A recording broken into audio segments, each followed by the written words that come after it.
Hello parents, I'm Kavita Rajput. Welcome to my channel. Let me ask you something. Have you noticed that children today have more than any generation before, yet they feel dissatisfied faster? A new toy excites them today. A new gadget may excite them for few days, and then comes the next demand. As parents, this often worries us, isn't it? We wonder, why are children not contented anymore? Why is enough never enough? The answer lies not in discipline but in gratitude, a value that is slowly getting lost in a world of comparisons. Gratitude is not just saying thank you. In psychology, gratitude means the ability to notice what is present instead of focusing only on what is missing. Research says that gratitude improves emotional regulation, reduces anxiety, builds resilience, strengthens relationships. But here's something important every parent must know: children are not born grateful.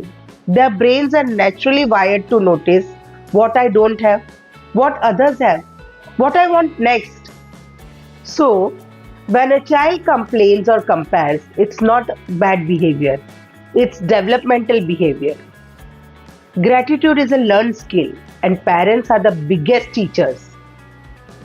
Today's children are growing up in a digital world of constant comparison, social media perfection, instant rewards, advertisements designed to create dissatisfaction.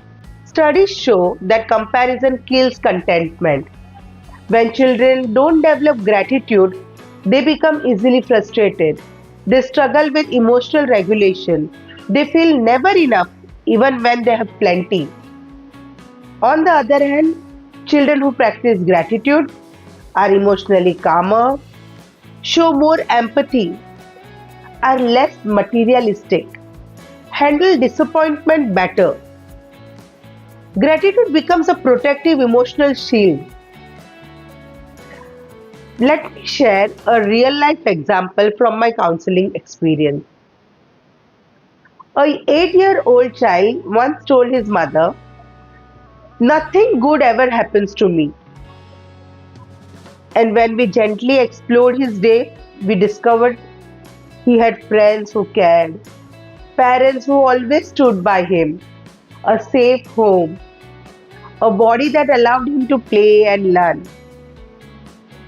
The problem was not the lack, the problem was lack of noticing. The family started a simple practice, sharing one good thing about the day every night. The child slowly shifted from what I want to what I already have. This is the power of gratitude.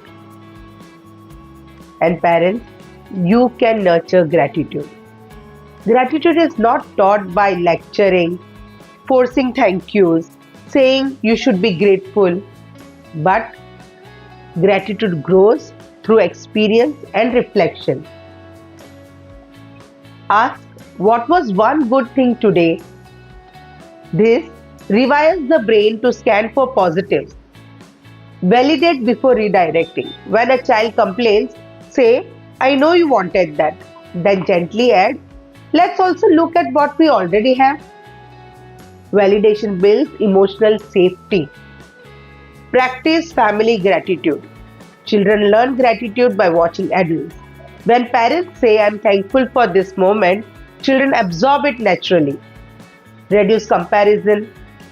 Limit exposures to excessive social media, constant gifting, overindulgence. Less comparison, more contentment. Always remember, parents, gratitude helps children understand I'm okay even when I don't have everything.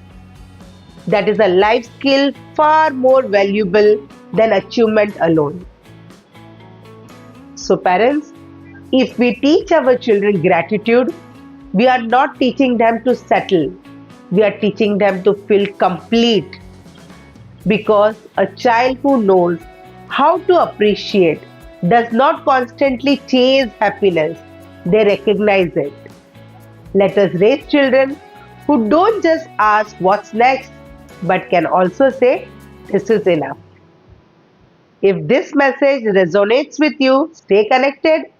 I'm starting a value series where we can explore gratitude, kindness, empathy, responsibility, and emotional strength, and how parents can nurture these values in everyday life. Because values don't grow through pressure, they grow through presence. Thank you, parents. See you soon.